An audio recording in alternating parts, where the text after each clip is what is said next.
¿Qué tal? Les habla Jorge Gestoso. En el programa de hoy, Centroamérica tras la victoria electoral de Donald Trump, con otra notable invitada, Celia Medrano, periodista y activista de derechos humanos directamente desde San Salvador. Celia Medrano, una cálida bienvenida al programa.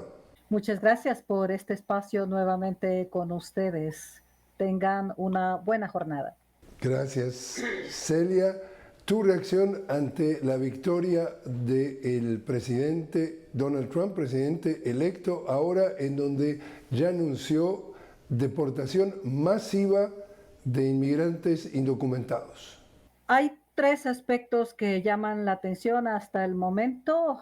Donald Trump ha ganado con un fuerte aumento de voto latino, hombres latinos, y esto nos deja una gran lección para el mundo entero, en el sentido de que una persona migrante no necesariamente está en función del bienestar de otras personas migrantes, sobre todo las que están en frontera esperando tener la oportunidad que ya tuvieron los latinos que están asentados, consolidados en suelo estadounidense.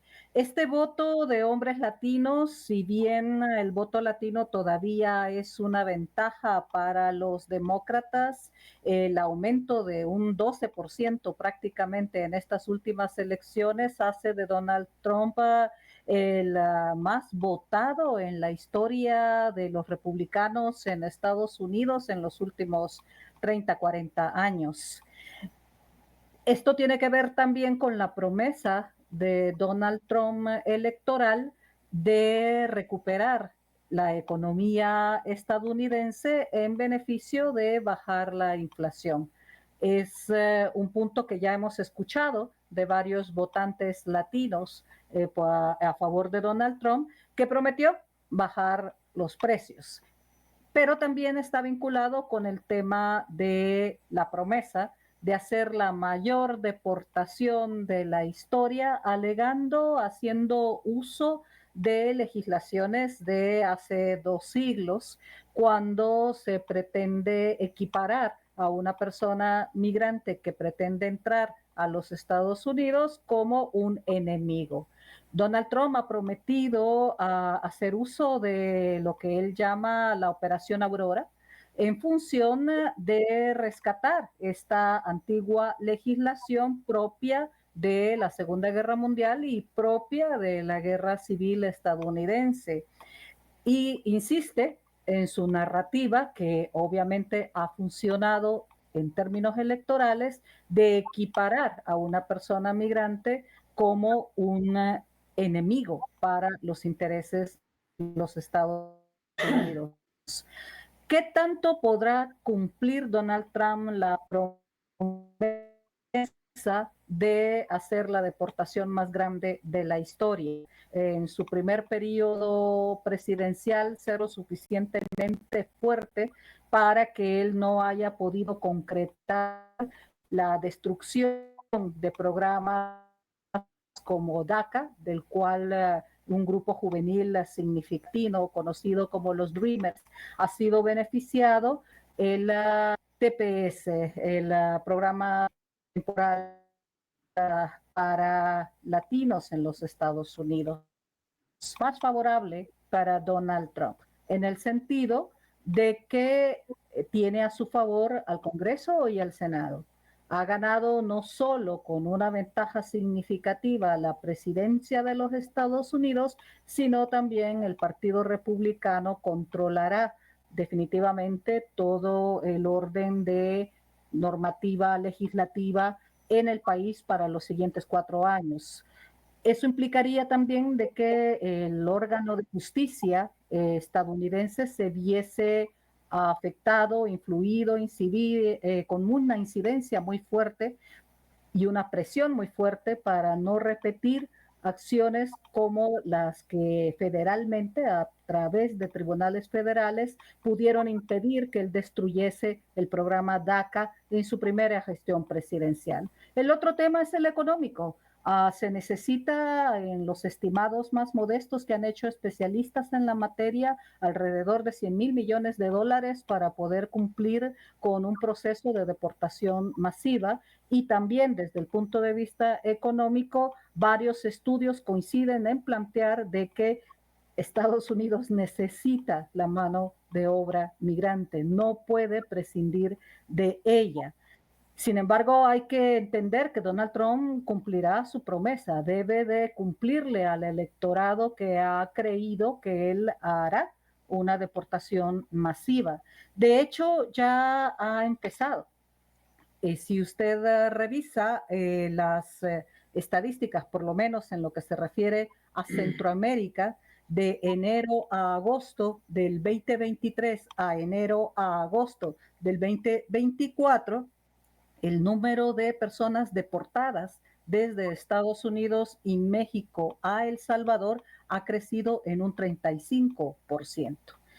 Y tenemos que revisar el tema con otros factores, Jorge. Hay que estudiar el índice de solicitantes de asilo y de refugio, principalmente en Estados Unidos, de población centroamericana, de migración centroamericana, y también en México. Con esto termino este primer segmento de nuestra conversación, en el sentido de que Trump ha presionado en su primera gestión presidencial y continuará haciéndolo para que la tercerización de fronteras llegue a los niveles más bajos. La frontera sur de Estados Unidos ya no será México, será Guatemala, será el tapón del Darién en Colombia y Panamá. Y la presión principal que hará Donald Trump a los países centroamericanos, a los países latinoamericanos, sobre todo los que son de tránsito terrestre, de migración irregular hacia los Estados Unidos,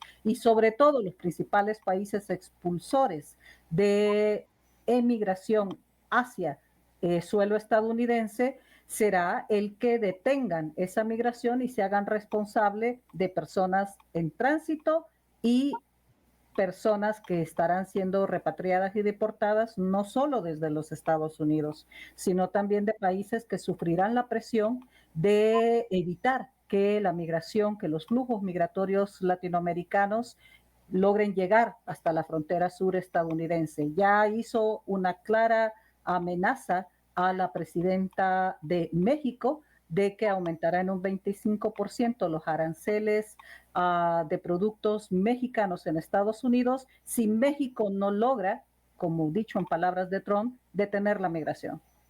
Nosotros hemos tenido oportunidad de cubrir toda la presidencia de Trump, la primera presidencia de 4 años, y conocemos que Trump habla y de repente lo que dice de mañana lo desdice de tarde o al día siguiente. O sea, acá no estamos hablando de un discurso que sea, hay que tomarlo al pie de la letra. Entonces, nada más que a efectos especulativos de mi pregunta, asumiendo de que entonces va a ser eso grandioso que él dice que es la deportación más grande, porque siempre es lo más grande lo que él propone, ¿qué impacto podría tener esto en el tema de las remesas para las economías centroamericanas?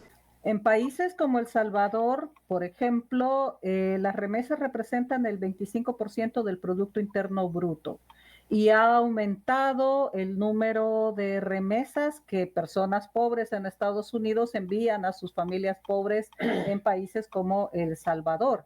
Este aumento se ha dado también en los últimos años. Ha aumentado el número de familias que reciben remesas por parte de salvadoreños en los Estados Unidos. Y eso no significa que la misma cantidad de salvadoreños migrantes están enviando más dinero a las mismas familias.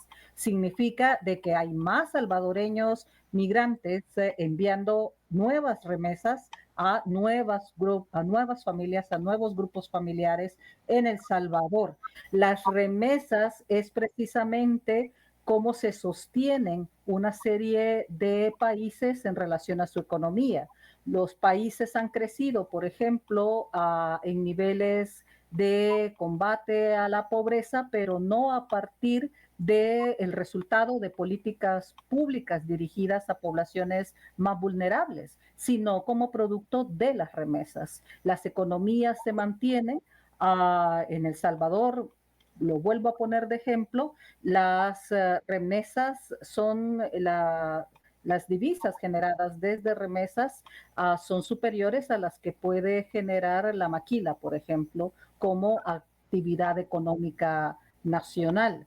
Partiendo de esas realidades que son extensibles a los otros países de la región, precisamente por eso la gente se va.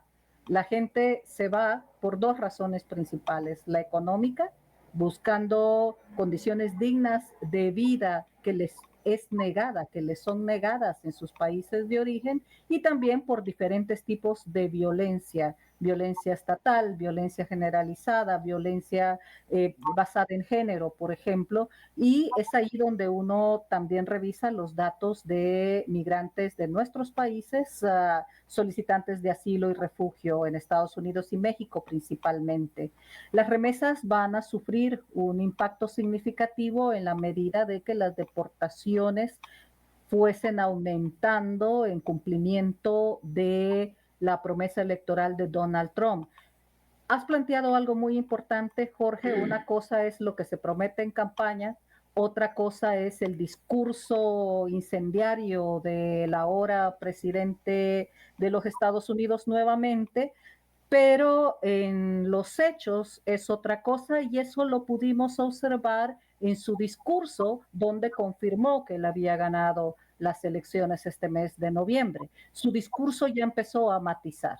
Ya no es el tema de la deportación más grande de la historia estadounidense, sino que ya matiza planteando es que sí pueden llegar, pero que lleguen de manera regular, que lleguen de manera legal, en palabras del presidente. Ya allí ya vemos cierto matiz, en el sentido de que hay una ventana de oportunidad con respecto a la migración que puede ser regular. Sin embargo, eso en la práctica va a tener una serie de tropiezos para una persona migrante que quiere entrar a Estados Unidos. Ya dijo, por ejemplo, Donald Trump de que va a anular programas como lo estaba planteando, como el DACA, como el TPS, también programas que dan protección especial para haitianos, nicaragüenses, venezolanos, cubanos. Ha prometido electoralmente hablando también de que no permitirá que personas de otros orígenes que nazcan en Estados Unidos puedan asumir la ciudadanía estadounidense. Es decir, hijos de latinos no podrían ser estadounidenses por el hecho de nacer en suelo estadounidense. Esto tiene una serie de peros a nivel constitucional, a nivel de las diferentes enmiendas que están vigentes en la legislación primaria estadounidense, y lo que no estamos contemplando tampoco es la fortaleza que las organizaciones que por toda su vida han trabajado por los derechos de las personas migrantes y la fuerza de latinos en los Estados Unidos, una fuerza organizada, sea capaz de enfrentarse y de resistir frente a las intencionalidades prometidas en campaña. Lo mismo sus relaciones con países de América Latina. Estamos claros de que América Latina no es la prioridad para Donald Trump. Basta darnos cuenta quién fue la primera llamada telefónica una vez confirmado su triunfo electoral. No fue hacia América Latina, no fue hacia Europa, y eso nos va marcando un ritmo de dónde están las prioridades de Donald Trump, y definitivamente América Latina no lo es, y la prioridad para América Latina en el caso de la gestión de Donald Trump será la misma que tuvo en su primera gestión: detener la migración que viene desde el sur. Celia, te invito a hacer una pequeña pausa. Estamos hablando con Celia Medrano directamente desde San Salvador. Celia, periodista y activista de derechos humanos. Enseguida regresamos.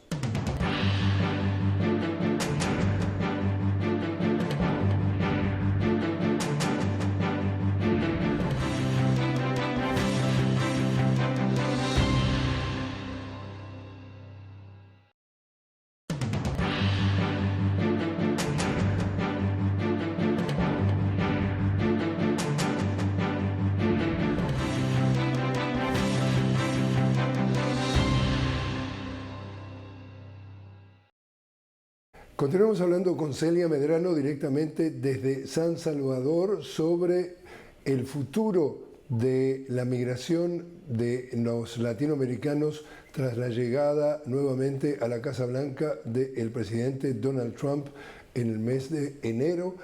Celia, de todos los países o de todos los solicitantes de asilo, ¿cuáles son los que podrían sufrir más dentro de América Latina?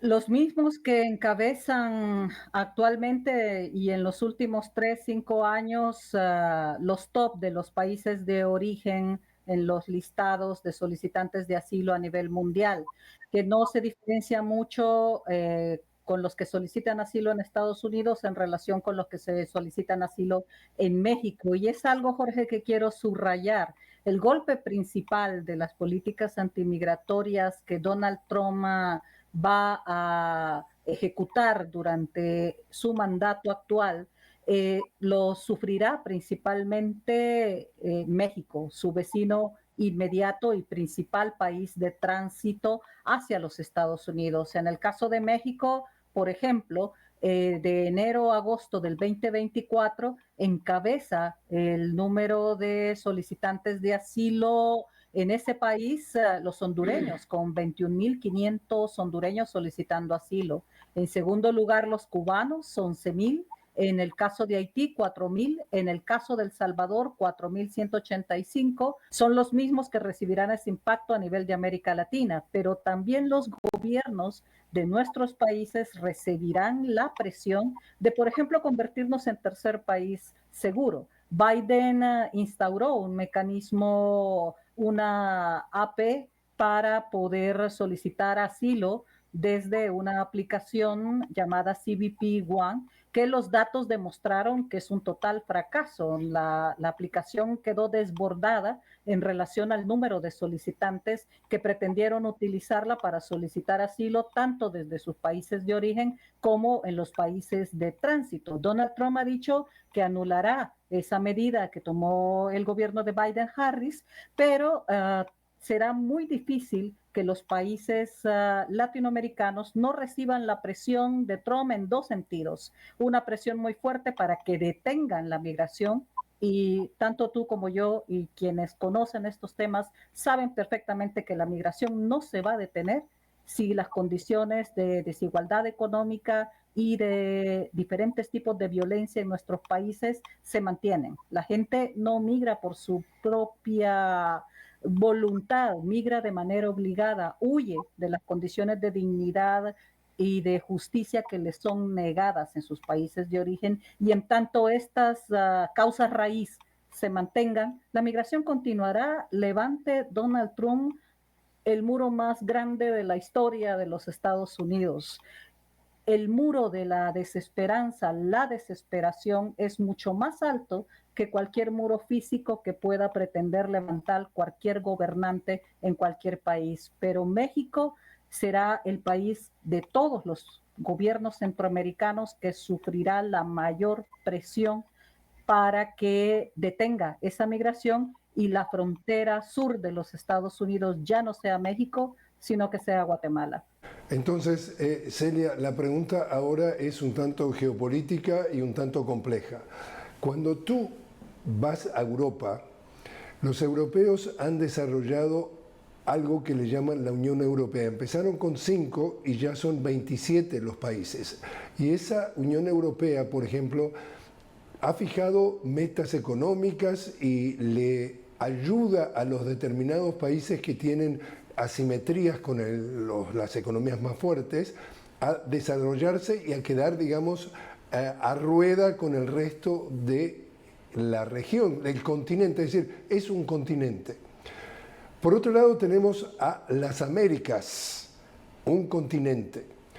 Por otro lado tenemos la relación de Europa con África, en donde los europeos a los africanos lo tratan de una manera casi idéntica a lo que pasa con Estados Unidos y América Latina, es decir, los tratan como colonias, y con la desesperación de esas inequidades, como tú decías, las desigualdades, los africanos no tienen otra alternativa que llegar, emigrar a Europa y entonces son los responsables de todos los males. La pregunta es, ¿por qué estamos en el siglo XXI, en la tercera década, y para el continente americano no hay una filosofía de desarrollemos el continente de manera general y no sigamos funcionando como África para Europa, que lo único que hacemos es, la discusión es, a ver, si los esclavos modernos, que son los inmigrantes para muchos analistas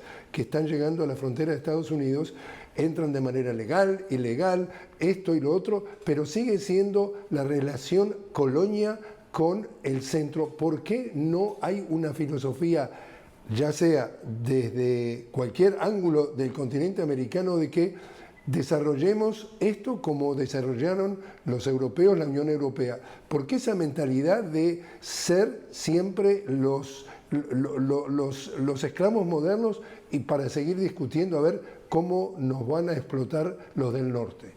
Creo que hay respuestas históricas a tu pregunta, Jorge. La primera es de que Europa, Estados Unidos, tiene una deuda de colonización muy fuerte para los países del sur, para los pueblos del sur.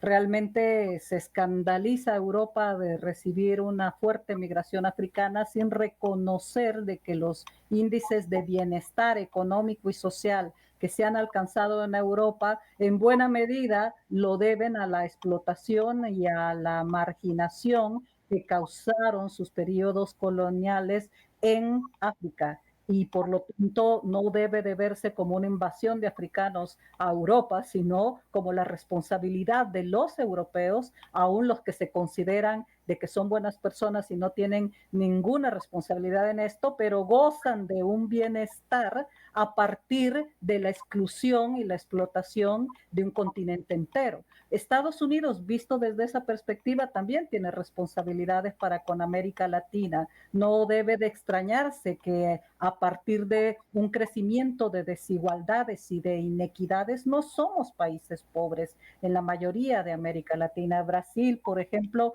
es una potencia. México, Venezuela tienen petróleo. Hay una riqueza natural y hay una riqueza en nuestros países que no podemos admitir de que se nos diga que somos países pobres. Se nos ha empobrecido por una historia colonial y por una historia de influencia de potencias que han explotado los recursos no para los venezolanos, no para los salvadoreños, no para los nicaragüenses, no para los mexicanos, sino para potencias como las de Estados Unidos. Y a eso se debe la riqueza y el bienestar económico y social de países como Estados Unidos. Dicho de esta manera, hay una visión todavía sojuzgada, una mentalidad del colonizado en muchos de nuestros gobiernos, que tenemos que congratularnos esta vez con el presidente de turno en los Estados Unidos, Donald Trump, en lugar de hacer una fuerza unificada y responder no solo al tema de la migración de nuestros países hacia el norte, sino a una serie de temas de carácter político, de carácter económico, con los que tenemos juntos la capacidad de ser interlocutores al mismo nivel de una figura intimidante como la de Donald Trump. Creo que falta mucha madurez política en nuestros gobernantes. Hay una influencia global que se manifiesta también en América Latina del avance de ultraderechas y pensamientos de ultraderecha en nuestros países, Milei en Argentina, Nayib Bukele en El Salvador, y las izquierdas supuestamente planteadas como izquierdas en Nicaragua, en Honduras, también no logran cuajar como opción para personas que a través de mecanismos democráticos puedan verlos como una opción a largo plazo de desarrollo, de autonomía, de independencia, más allá del populismo que han manejado en sus discursos en la mayoría de ocasiones. Repito, creo que tendríamos que superar una mentalidad todavía colonizada de nuestros gobernantes y tendríamos que superar una visión de cacicazgos, es decir, de islas en los liderazgos que nos impide operar desde la lógica de una América unida. Celia Medrano, muchísimas gracias por haber estado con nosotros. El gusto ha sido mío. Un saludo a todos, a todas.